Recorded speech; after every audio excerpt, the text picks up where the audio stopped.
Today's an important day for us. There's a lot of people that we're looking to stand up for here. Working people, families in the province, teachers, people who are concerned about some of this government's agenda. We are raising some legitimate matters of privilege, like I think the one that was triggered by the government's actions on Friday. So a guy who was premier for literally 2 months is somehow being remembered more fondly than the current premier who's actually, doing the job full-time. That's not a political commentary, that's a proper roasting. And Wab Kinew is absolutely fuming about it, because nothing stings quite like being compared to someone who treated the premiership like a short-term rental and still managed to look better doing it. Quick favor, if you're loving this drama, hit that subscribe button and smash the notification bell to keep getting the latest updates on Canadian and UK politics. Cheers if you did. Now back to the show. Let's establish the facts here before we dive into this beautiful mess. Kelvin Goertzen, Manitoba Progressive Conservative veteran, served as premier for exactly 59 days back in 2021. Not even 2 full months. That's barely enough time to figure out where the good coffee is in the legislature, let alone implement sweeping policy changes. He was the interim guy, the placeholder, the political equivalent of a substitute teacher. And yet, somehow, his legacy is looking shinier than Wab Kinew's actual premiership. How spectacularly awkward is that? Goertzen just announced he's retiring from politics after 22 years in the Manitoba legislature. A proper veteran, this one. He's done his time, seen the system from every angle, and now he's gracefully bowing out. And here's where it gets absolutely delicious. His retirement announcement has triggered this bizarre wave of nostalgia and respect that's making Wab Kinew look like he's governing during a permanent PR crisis. The comparisons are flying, and they're not flattering to the current premier. Now, why is this happening? How does someone who governed for 59 days end up with a better reputation than someone who's been premier for over a year? Well, buckle up, because the answer is equal parts hilarious and tragic, depending on whether you're a Wab Kinew supporter or literally anyone else watching this unfold. First off, let's talk about the Goertzen effect. During his brief stint as premier, Goertzen did something absolutely revolutionary in Manitoba politics. He didn't create any massive scandals. I know, the bar is so low it's practically subterranean, but that's where we are. He came in after Brian Pallister's chaotic exit, kept the lights on, didn't say anything wildly offensive, and handed the reins over to Heather Stefanson without setting anything on fire. In Manitoba politics, that apparently qualifies as legendary leadership. It's like being praised for successfully making toast. Technically an achievement. Serious concerns, and so we're going to keep raising those. And again, the real purpose of this is because we're concerned about some aspects of this government's legislative agenda. And we just want to make sure that there's going to be the necessary time for people around the province to be able to hear about and learn about what's in all of these bills. Well, ultimately what it's delaying is us being able to debate the budget. I understand the NDP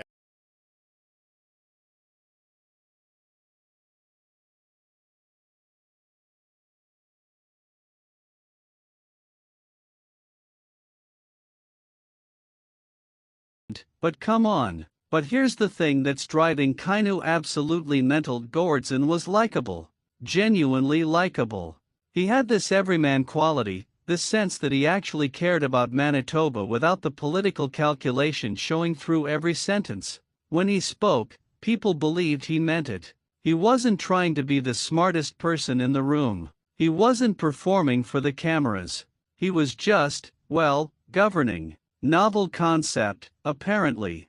Now contrast that with Wab Kinew's tenure, and you start to see why the comparisons are popping up everywhere like political mushrooms after rain. Kinew came in with massive expectations. First Nations Premier of Manitoba. Historic election victory. The NDP sweeping back into power after years in opposition. This was supposed to be Manitoba's progressive renaissance. Trumpets should have been playing. Instead, what we got was a series of stumbles that would make a drunk giraffe look coordinated. Let's start with the healthcare file, shall we?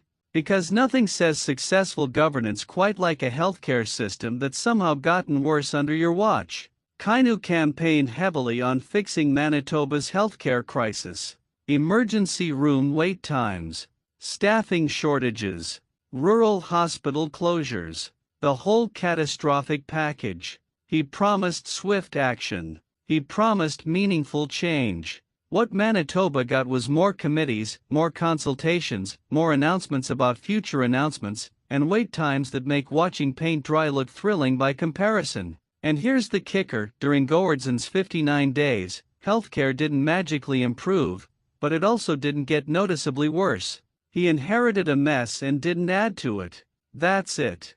That's literally all he had to do. But compared to Kinew's active management of the same mess somehow making it messy, Goertzen's placeholder approach is looking rather brilliant in retrospect. It's the political equivalent of first, do no harm, except Goertzen wasn't even trying to be a doctor, and he still managed better bedside manner. Then Will be opposed to the budget because it reduces taxes and does many other good things for Manitobans. You know, the current leader of the NDP, Mr. Kinew, is sort of the same as the old leader, Mr. Selinger. Doesn't want Manitobans to have a tax. There's the economic file, where Kinew has managed the impressive feat of annoying both business and labor simultaneously. Business leaders think he's too interventionist. Union leaders think he's not interventionist enough. It takes genuine talent to disappoint everyone across the entire economic spectrum. That's not coalition building, that's creating a coalition of the disappointed. Goertzen, meanwhile, spent his 59 days just keeping the economic ship pointed roughly forward. No grand vision, no controversial policies, just basic competence.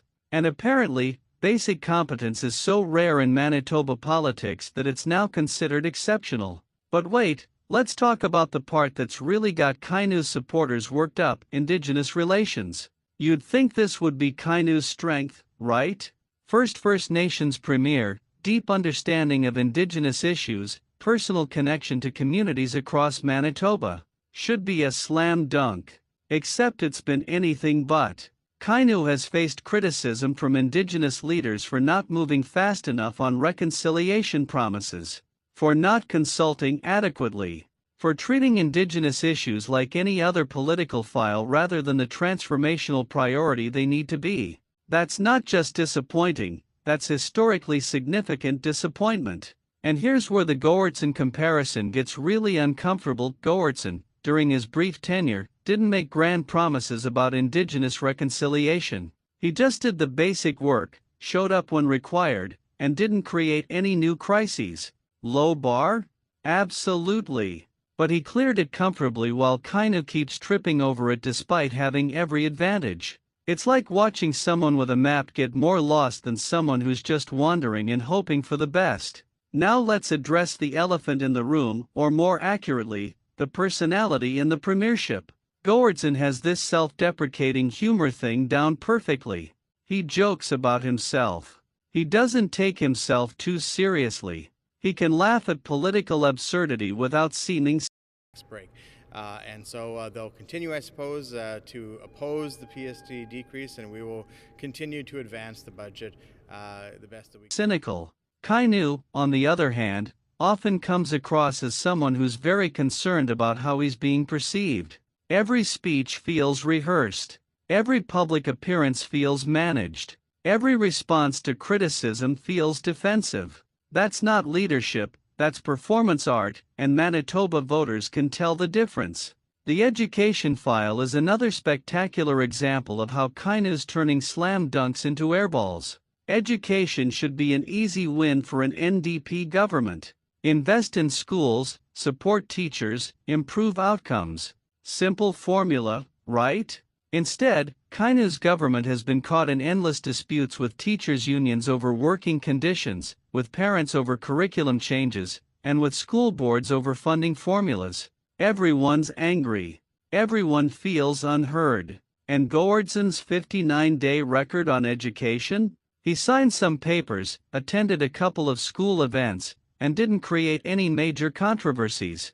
Once again, doing absolutely nothing of note somehow looks better than active governance that pleases nobody. Here's a thought that must keep Kinew up at night. Goertzen never wanted to be premier long-term. He took the job because someone had to, served his time, and gladly handed it over. There was no ego in it. No grand ambition. No legacy building attempts. He was a caretaker who took care.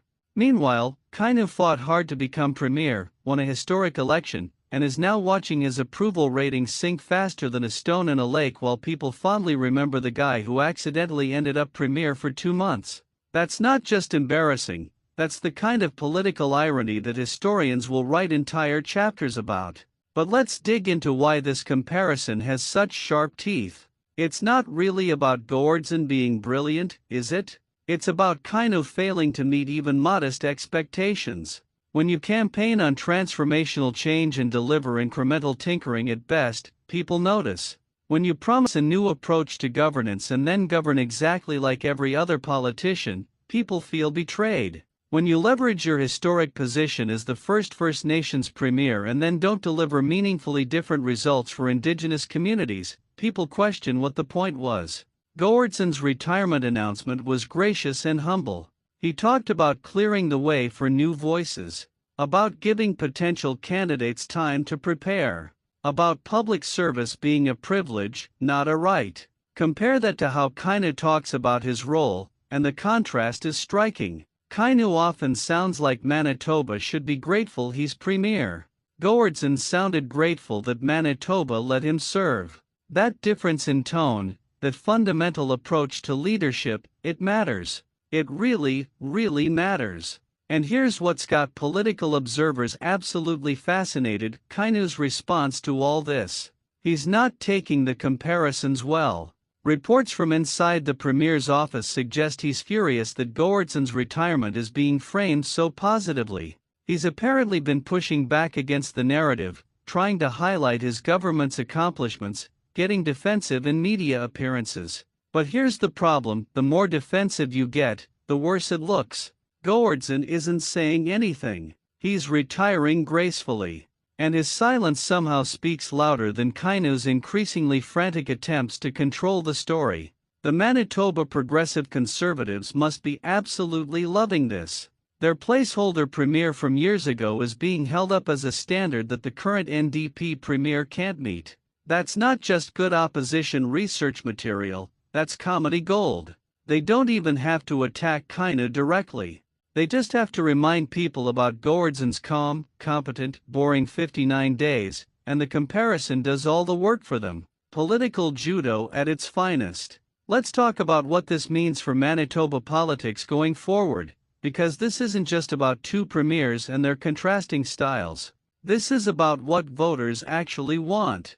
For years, political consultants have told politicians to be bold, be visionary, make big promises, and dominate the narrative. But maybe, just maybe, Manitoba voters are saying they'd rather have someone who just does the job competently without the theater. Maybe they're tired of grand promises that don't materialize.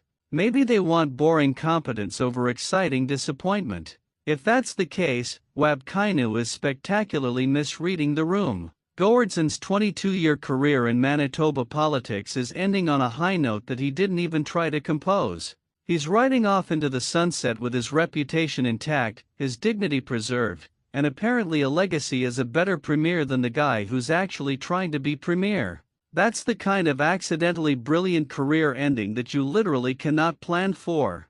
Meanwhile, Kinew's trying desperately to shape his legacy in real time, and it's not going well. The harder he tries, the worse it gets. That's not just bad luck. That's a fundamental misunderstanding of what leadership looks like. Here's the uncomfortable truth that nobody in Kinew's circle wants to say out loud: being premier isn't about you. It's about the people you serve. Goertzen understood that instinctively. He served for 59 days and never made it about himself. Kinew's been premier for over a year and it often feels like it's very much about him. His historic position, his vision, his legacy. And Manitoba voters, bless them, are politely but firmly saying they'd rather have someone who just does the work without needing constant applause. The really tragic part is that Kinew has genuine ability. He's intelligent, he's articulate, he has lived experiences that should make him an exceptional leader. But somewhere between winning the election and actually governing, something got lost. Maybe it was humility. Maybe it was perspective. Maybe it was just the crushing weight of expectations. But whatever it was, the result is a premier who's being unfavorably compared to someone who governed for 59 days and whose main achievement was not messing anything up too badly. So what happens now? Goertzen rides off into retirement, probably chuckling quietly at the bizarre twist of fate that's made him look like a governance genius for doing absolutely nothing remarkable. Kinew stays in office, increasingly frustrated that his historic premiership is being overshadowed by a guy who barely had time to warm the premier's chair. And Manitoba voters watch this circus while waiting for anyone, to just fix the healthcare system and manage the economy without creating drama. Is that too much to ask? Apparently, yes. Yes, it is. Thanks for watching, folks. Don't forget to subscribe for more political chaos from both sides of the Atlantic.